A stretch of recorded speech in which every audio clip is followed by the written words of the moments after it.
Making icing sugar at home is one of those kitchen hacks that feels like a superpower. You don't need fancy gadgets, just a blender, some sugar, and a minute of your life. Seriously, that's it. Here's the deal. Icing sugar is just granulated sugar ground down to a superfine powder. No magic, no secret ingredients. The problem? Buying it in stores makes you overpay for something you could make in under 60 seconds. Step 1. Grab a cup of granulated sugar. Any brand works, but honestly, don't overcomplicate this. Just use the sugar sitting in your pantry. Toss it into your blender or food processor. Here's where people mess up. They overfill the blender. Don't do that. Keep it to 1 cup at a time. Cramping the blender slows everything down and gives uneven results. Trust me, I've learned the hard way. Now, and this is the only optional step, add a tablespoon of cornstarch.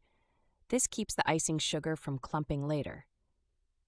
Skip it if you're going to use all the sugar right away, but if it's going into storage, cornstarch is your best friend. Blend it at high speed for 30 seconds.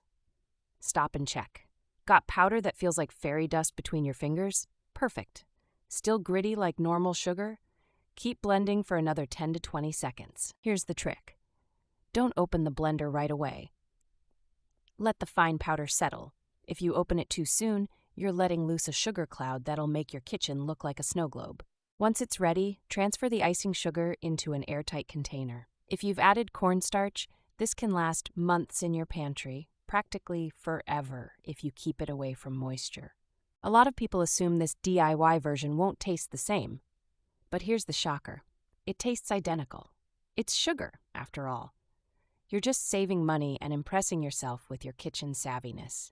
Pro tip: use a sieve if you want to doubly ensure no clumps sneak through.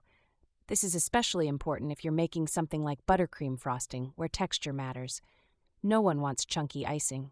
There's a zen in blending your own ingredients. It feels like going back to basics.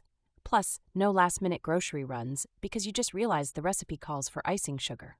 Been there, done that. So, if you've got a blender and sugar, stop buying icing sugar. Start making it. You're saving cash, avoiding unnecessary trips, and gaining a bit of culinary street cred. You'll thank yourself every time.